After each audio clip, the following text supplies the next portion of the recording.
আসসালামু আলাইকুম এভরিওয়ান। দেখতে দেখতে আমরা একদম শেষ পর্যায়ে বলতে আজকে হচ্ছে আমাদের অর্গানিক কেমিস্ট্রি অধ্যায়ের লাস্ট ক্লাস। সেটা হচ্ছে পলিমারকরণ বিক্রিয়া। বুঝতে পারছেন?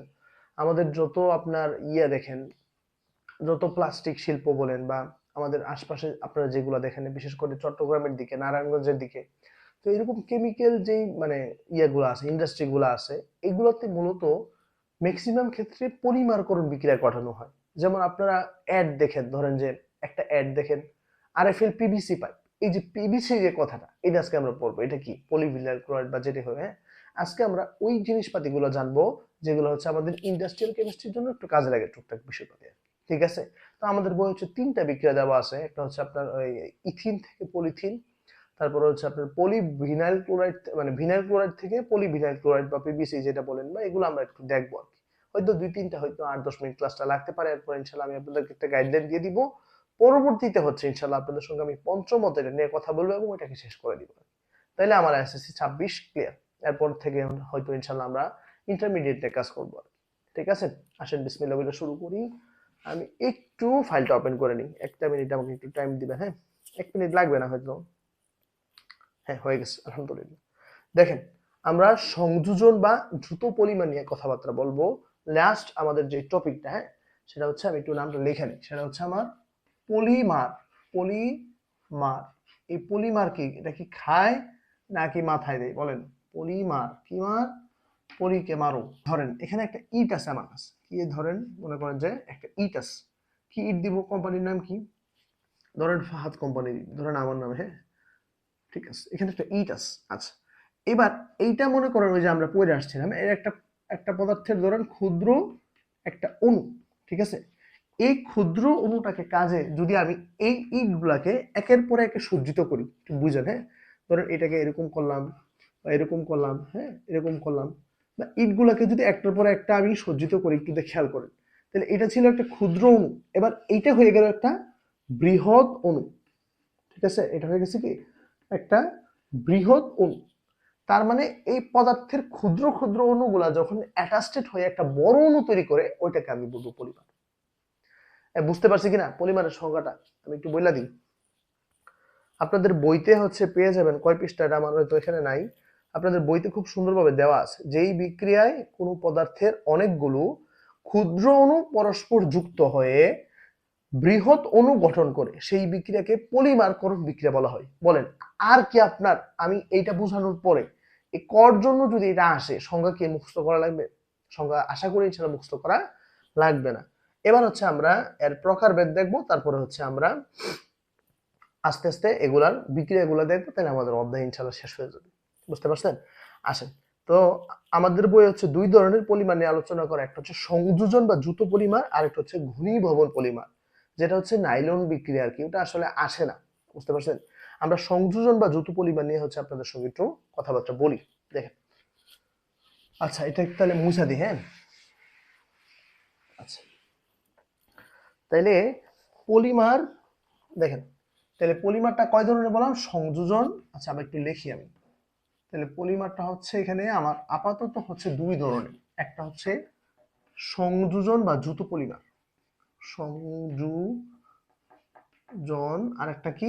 ঘনীভবন। ঠিক আছে, ঘনীভবন। আচ্ছা, এটাকে আমরা দ্রুত পলিমার বলবো। তো এই দুইটার মধ্যে হচ্ছে আমরা মূলত এইটাকে নিয়ে পড়াশোনা করি। এখানে হচ্ছে আমাকে তিনটা বিক্রিয়া পড়লে মোটামুটি চ্যাপ্টার ক্লিয়ার। আর এটা আমার লাগবে না, আপনাদের বইয়ে এটা ভুল দেওয়া আছে। ঠিক আছে, এটা আসে না, মানে খুবই রেয়ার, এবং এটা একটু ভুল দেওয়া আছে আপনাদের বইয়ে। ঠিক আছে? আচ্ছা, তো আমরা এটা নিয়ে ইনশাআল্লাহ পড়াশোনা করি। দেখেন, আচ্ছা, তো এখানে প্রথমে একটা বিক্রিয়া দেওয়া আছে ইথিন থেকে পলিথিন। এখন আপনাদের কাছে আমার প্রশ্ন, ইথিনের সংকেতটা কি জানেন? দেখেন, আমরা এন সংখ্যক ইথিন নিব। আমাদের এখন যেটা 1 নাম্বার যেটা, সেটা হচ্ছে ইথিন থেকে আমরা কি কই যাব? পলিথিন। ইথিন থেকে পলিথিন। পলিথিন, আমি একটা ট্রিক শিখিয়ে দিই আপনাদেরকে। দেখেন, এই প্রত্যেকটার আগে পলি একটা কথা আসবে। প্রত্যেকটার আগে পলি একটা কথা আসবে। যেমন ধরেন ইথিন, এন সংখ্যক আমি যদি ইথিন নিই, এটা খুব ইজি আসলে, এগুলা মানে লাগে না। ওই যে গত ক্লাসটাতে আমি বলছিলাম প্রভাবক কেন লাগে, হ্যাঁ, এগুলো একটু মনে রাখতে হবে। এইটার সঙ্গে আপনি কি লাগবে দেখেন, এই বিক্রিয়া আপনি ঘটে না, এটাকে কি করতে হবে, ধাক্কা দিতে হবে। তাহলে কি দিয়ে ধাক্কা দিবেন, 1000 বায়ুমণ্ডল চাপ, এটাকে আমরা এটিএম বলতে পারি, ঠিক আছে। আচ্ছা 200 সেন্টিগ্রেড তাপমাত্রা, আচ্ছা 200 সেন্টিগ্রেড তাপমাত্রা, আর হচ্ছে আপনার সামান্য অক্সিজেন, তাহলে অক্সিজেন হচ্ছে কিছু অক্সিজেন, ঠিক আছে। এইটা দিয়ে যদি ধাক্কা দেন কি হবে, কিচ্ছু হবে না। দেখেন এইটাকে যদিও মানে এক্স্যাক্টলি এইভাবে কেউ বলে না, আমি জাস্ট স্টুডেন্টকে বোঝানোর জন্য আর কি এরকম বোঝাই যে এখান থেকে একটা বন্ধন ভাঙা এদিকে একটু দিবা, এদিকে একটু দিবা, হাফ দিবে এদিকে, হাফ এদিকে, আর এনটাকে হচ্ছে ওই পাশে নিচে দিয়ে দিবা। কেমন, মানে একটা বন্ধন এখান থেকে ভাঙবেন, তাহলে একটা যদি চলে যায় এরকম রইলো না, খেয়াল করেন। আচ্ছা এরকম হইলো, দেখেন কি বলছিলাম, দুইটা থেকে একটা বন্ধন এখানে দিবেন, আরেকটাকে ভাইয়া এই যে এদিকে একটু দিবেন, এদিকে একটু দিবেন, মানে এইটা আসলে বিক্রিয়ার ইয়া না, আমি বোঝানোর সুবিধার্থে স্টুডেন্ট এভাবে বুঝে আর কি, হ্যাঁ। তো একটাকে ভাইয়া এরকম দিলেন, দেওয়ার পরে কি করবেন, ওই যে জাস্ট একটা ব্র্যাকেট দিয়ে হচ্ছে এটাকে আটকে দিবেন, আর এনটাকে হচ্ছে নিচে দিয়ে দিবেন। তাহলে এটা ছিল আমার ইথিন। আচ্ছা ওইদিকে দেখা যায় কিনা, হ্যাঁ দেখা যায় আলহামদুলিল্লাহ। দেখেন এটা ছিল তাহলে ইথিন, এটা হয়ে গেছে কি এদিকে পলিথিন। এটাই হচ্ছে একটা পরিমাণকরণ বিক্রিয়া, এটাই হচ্ছে পলিথিন, জাস্ট এইটুকু। এই দেখেন এইটুকু বুঝেন কিনা, একটা স্ক্রিনশট নিয়ে নেন, হ্যাঁ। হ্যাঁ তাহলে এই ছিল ইথিন থেকে পলিথিন তৈরির বিক্রিয়া, তো এটা হচ্ছে আপনার পরীক্ষাতে আসতে পারে। তো পলিথিন আমরা কি কাজে করি, পলিথিন কি কাজে করি, আশা করি এটা আমাকে চিনে দিতে হবে, বুঝতে পারছেন। এরপরে হচ্ছে ইনশাল্লাহ আমরা আরেকটা পড়বো প্রোপিন থেকে পলিপ্রোপিন, আর একটা হচ্ছে ভিনাইল ক্লোরাইড থেকে পলিভিনাইল ক্লোরাইড। দেখেন পলি কথাটা আসে, একটু মনে রেখেন, প্রত্যেকটার সাথে এখানে এই যে পলি কথাটা আসবে, তো আমি একটু মার্ক করে দিই, এটা এটা পলি কথাটা আসবে এখানে, দেখেন মানে এখানে যাই নেন ওই ভাষা গেলে এখানে পলি কথাটা আসবে, এই ঠিক আছে। আসেন এর পরেরটা আমরা একটু দেখি, আমরা এর পরেরটা একটু দেখি, মুছে দিলাম। এরপরটা হচ্ছে প্রোপিন থেকে পলিপ্রোপিন। এখন প্রোপিনের ইয়াটা কি, আমরা অ্যালকিনের প্রথম ক্লাসে পড়ে আসছি, ঠিক আছে। আমি একটু লিখে নিই, 2 নাম্বার হচ্ছে প্রোপিন। প্রোপিন, প্রোপিন থেকে আমাদেরকে কি বানাইতে হবে, দেখেন এটা ছিল প্রোপিন, তাহলে এখানে কি আসছে বলছিলাম আপনাকে একটু আগে, পলিপ্রোপিন। তাহলে প্রোপিনের ইয়াটা কি দেখেন, CH2। আমি আর এগুলো না দেখাই, হ্যাঁ এগুলো প্রথম ক্লাসে দেখায় আসছি, CH2 CH, তারপর হচ্ছে এখানে CH3, অথবা এটা চাইলে এরকমও লেখা যায়, উল্টায়ও লেখা যাবে এটাকে, হ্যাঁ আপনারা ওই মানে এইভাবে একটু ট্রাই করেন, CnH2n দিয়া n এর মান হচ্ছে প্রোপিন, তো মিথিক প্রুফ মানে n এর মান 3 বসায় একটু ট্রাই করেন, এটাকে অন্যভাবে লেখা যায় চাইলে, হ্যাঁ। আচ্ছা যেহেতু আপনাদের বই এভাবে দেওয়া, আমি এভাবে দেখাই। আচ্ছা এটা আপনি কি করবেন, এই পাশ থেকে যখন বাড়াবেন n সংখ্যক এটাকে নেবেন, এটা n সংখ্যক নেবেন। n সংখ্যক যদি নেন পরে হচ্ছে আমি এখানে হচ্ছে প্রভাবক লাগবে, কি লাগবে, 140 অ্যাটমসফিয়ার চাপ লাগবে, 140 অ্যাটমসফিয়ার চাপ লাগবে, 120 degree centigrade titanium, titanium chloride. এই পলিমার বিক্রিয়াগুলো খুব ইজি, বুঝছেন। আপনি এখানে n সংখ্যক নিলেন না, পরে হচ্ছে কি করবেন, এখানে একটা ব্র্যাকেট দিয়ে জাস্ট এটাকে নিচে লিখে দিবেন, বিক্রিয়া হয়ে গেছে, বুঝতে পারছেন। তাহলে এইটা যেটা নিছিলাম এটা ছিল কি প্রোপিন, এবার আমরা ওই পাশে পাবো পলিপ্রোপিন। কেমনে, ওই যে আপনাকে এখানে আমরা একটা থার্ড ব্র্যাকেট ইউজ করি, ঠিক আছে। আচ্ছা তো আপনাকে কি পরে আসছিলাম, একটা বন্ধন ভাঙবে, আচ্ছা ভাঙে, যদি ভাঙে তাহলে আমি এটা লিখি এখানে CH2 CH, আর এদিকে হচ্ছে CH3, যে আমরা ছিলাম, একটা বন্ধন আছে একটা ভাঙবে, ভাইয়া কি বলছিলাম, এদিকে একটু দিবেন, এদিকে একটু দিবেন, পরে হচ্ছে ধাক দিয়া যেদিকে একটা এন দিয়ে দিব, এদিকে দেখা যায় কিনা আল্লাহ জানে, হ্যাঁ দেখা যায়, তবে এনটা হয়তো দেখা যায় না, হ্যাঁ এনটাকে হচ্ছে আমি একটু নিচে লিখে দিই, এনটাকে মানে এই পাশে দিয়ে দিবেন আর কি, জাস্ট না দেখা যাওয়ার কারণে একটু দেখে দিয়ে দিলাম, ঠিক আছে। আই থিঙ্ক ক্লিয়ার এটা, ঠিক আছে। দেখেন কঠিন কিন্তু না, মানে প্রথমে ডাবল বন্ডটাকে ভাঙবেন, ভাঙা এদিকে একটু দিবেন, এদিকে একটু দিবেন, আর মাঝখানে একটা রেখে দিবেন, এটা আমার সম্পূর্ণ বানানো, বুঝতে পারছেন, এটা কিন্তু মানে ইয়া না 100% এরকম না, জাস্ট বোঝানোর জন্য। তাহলে এটা ছিল প্রোপিন, আমি পাইলাম কি পলিপ্রোপিন, একটা স্ক্রিনশট নেন।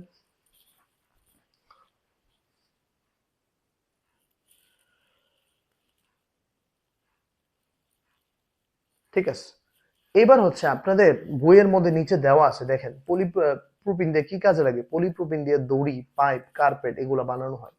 পরীক্ষাতে আসবে যে এক স্টুডেন্টকে স্যার হচ্ছে এই দড়ি বানাইতে দিল বা কার্পেট বানাইতে দিল, সে কোন পলিমারকরণ বিক্রিয়া ইউজ করবে, এরকম আসতে পারে। ঠিক আছে, আমি তো ভাবছি এটা ক্লাস অনেক অল্পতে নিয়ে নিব, এটা তো দেখলাম ভালোই সময় লাগতেছে। ঠিক আছে, আসেন এরপরে যেটা, এটা হচ্ছে মোটামুটি প্রায় সিমিলার, এটার মতো আমি এটা একটু নাম মুছি। দেখেন এটা হচ্ছে CH2CCl হবে এখানে, আর কিছু না। আর এগুলো হচ্ছে একটু চেঞ্জ হবে। ঠিক আছে, এগুলা চেঞ্জ হয়ে যাবে। আচ্ছা বুঝছি, একটু এদিক থেকে লিখি। দেখেন এখানে হচ্ছে আমার ভিনাইল ক্লোরাইড নিতে হবে। 3 নাম্বার যেটা আমাদের খুবই পরিচিত, আমরা শিখে আসছি না, RFL PVC পাইপ। এই পিভিসিটা কি? এটাই হচ্ছে পলিভিনাইল ভিনাইল ক্লোরাইড। তাহলে প্রথমে আপনি ভিনাইল ক্লোরাইড নেবেন। তাহলে আমি একটু লিখি vinyl chloride, vinyl vinyl chloride, vinyl chloride. এটা থেকে আমরা কি নিব? পলি পলি ওই যে পিভিসি লেখা দিই, হ্যাঁ পিভিসি, এটা পিভিসি। হ্যাঁ দেখেন এখান থেকে আমরা পিভিসি, পলিভিনাইল ক্লোরাইড। দেখেন এন, এন সংখ্যক কি নিবেন? এই যে ভিনাইল ক্লোরাইড CH2, তারপরে CH, আর হচ্ছে এখানে Cl।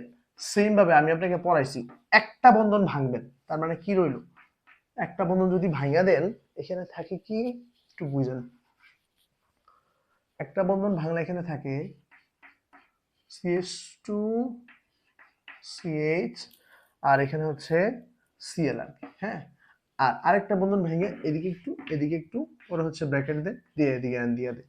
তাহলে এটা ছিল আমার ভিনাইল ক্লোরাইড, আর ওইদিকে আমি যেটা পাইলাম সেটা হচ্ছে আমার পলি ভিনাইল ক্লোরাইড, পিভিসি, যেটাকে আমরা অ্যাডে দেখি কি RFL PVC পাইপ বা ওই PVC পাইপ, এরকম। বুঝতে পারছি? তো ভাই অনেক কষ্ট হয়েছে চ্যাপ্টার পড়াইতে। রমজান মাসের আগে নিয়েছিলাম কিছু ক্লাস, পরে হচ্ছে আর 2-3টা ক্লাস অ্যাড করব, মানে অ্যাড করে দিব আর কি আপনাদেরকে। হ্যাঁ, তো এখন আমার কথা হচ্ছে, দেখেন আমি হচ্ছে আপনাদেরকে পদার্থের গঠনটা পড়াইলাম, পর্যায় সারণী পড়াইলাম, রাসায়নিক বন্ধনটা বাকি আছে, হ্যাঁ পোলের ধারণাটা পড়াইলাম, রাসায়নিক বিক্রিয়া, এবং এটা এই যে 5টা পড়াইছি, এই 5টার মধ্যে সবচাইতে আমি চাইলে কিন্তু পঞ্চমটা আগে পড়াইতে পারতাম, কিন্তু পঞ্চমটা আগে পড়াই নাই। কেন পড়াই নাই জানেন? আপনি এই চ্যাপ্টার থেকে 2টা সৃজনশীল কমন পাবেন। কথা বুঝতে পারছেন? যেহেতু এখান থেকে একটা চ্যাপ্টার থেকে 2টা আসবে, আমি ভাবলাম সময়টাকে কানেক্ট করে আমি এইটা পড়াই দিই। এবং এইটা আমি জানি অনেকে হজম করতে পারবেন না, এই চ্যাপ্টার কারো কাছে ভালো লাগে না, কিন্তু এটা না পড়লে একটা হায়ার লেভেলে ধরা খাবে। বাই চান্স যদি আল্লাহ না করুক ইন্টার তো আপনি পড়ে যাবেন, যদি অনার্সে কেমিস্ট্রি পড়া লাগে, তাহলে কিন্তু আটকে যাবেন। বুঝতে পারছেন? এটা হালকা পাতলা হইলে ধারণা নিয়ে যায়েন, এটা ছাড়াও আপনি প্লাস পাবেন, পাবেন না এরকম না, বাট পড়ে গেলে ভালো। বুঝতে পারছি? আচ্ছা ঠিক আছে, তো আমরা ইনশাল্লাহ নেক্সট ক্লাসে আপনি এখন, আচ্ছা আমি আপনাদেরকে একটু বলে দিই, আপনারা ক্লাসগুলা করবেন, করার পরে বোর্ডের প্রশ্নগুলা সলভ করবেন, আর বোর্ডের MCQ বই রিডিং করবেন, ইনশাল্লাহ হয়ে যাবে। ঠিক আছে, তো আর ইনশাল্লাহ আমাদের একটা ক্লাস বাকি, সেটা হচ্ছে রাসায়নিক বন্ধন, যেটা আর কি পঞ্চম অধ্যায়, এটা ইনশাল্লাহ আমি হচ্ছে পড়াই দেবো। আপনাদের পরীক্ষার আগে ইনশাল্লাহ আমি সর্বোচ্চ চেষ্টা করবো এটা পড়াই দেওয়ার জন্য। ঠিক আছে, তো এরই মাধ্যমে আমাদের মোটামুটি একটা সমাপ্তি গেল আর কি। আবার দেখা হবে ইনশাল্লাহ, সমস্যা নেই। ওই পঞ্চমের পরে হচ্ছে আপনাদের সঙ্গে আমার SSC 26 ক্লোজ। বুঝতে পারছি? এই আর একটা কথা সবসময় বলি, আপনি যেখানেই থাকেন, যেভাবেই থাকেন, যখনই আজান হয়ে যাবে আপনাকে অলওয়েজ, আপনাকে একটা মানে প্রিপারেটিভ মোডে থাকতে হবে, যে আমি অলওয়েজ প্রিপারেশন, মানে পোশাক পরিচ্ছদ সবকিছুতে মানে টার্গেটটাই হবে নামাজ, এবং মানে আমি যেখানে থাকি আজান হয়েছে আমাকে নামাজ পড়তে হবে, এবং নামাজ পড়ার জন্য যতটুকু পবিত্রতা থাকা দরকার ওইভাবে নিজেকে পরিপাটি রাখতে হবে। বুঝতে পারছেন? নামাজ না পড়লে হচ্ছে সফলতার চূড়াটাই পৌঁছানোটা একটু টাফ। আপনি 18 পারার প্রথম সূরার 11টা আয়াতের অর্থ পড়ে দেখেন, তারপর আমাদের কমেন্টে জানেন। ঠিক আছে, সূরা মুমিনুন 18 পারার এই প্রথম যেই মানে সূরাটা আছে ওইটার প্রথম 11টা আয়াত পড়া তারপর আমার সময় দেখা করবেন কাদেরকে আল্লাহ জান্নাতুল ফিরদাউস দান করবেন আর কি, ওইখানে আছে। তারাই সফল, যারা মুমিন এরাই হচ্ছে সফল। আর মুমিন কারা? যারা তাদের নামাজের ব্যাপারে যত্নবান। বুঝতে পারছি ভাই? তো এই ছিল মানে একদম মানে সামারি আর কি। ঠিক আছে, তো এরই মাধ্যমে আজকে ক্লাস শেষ। ভালো থাকবেন, সুস্থ থাকবেন, আমার জন্য দোয়া রাখেন। আসসালামু আলাইকুম।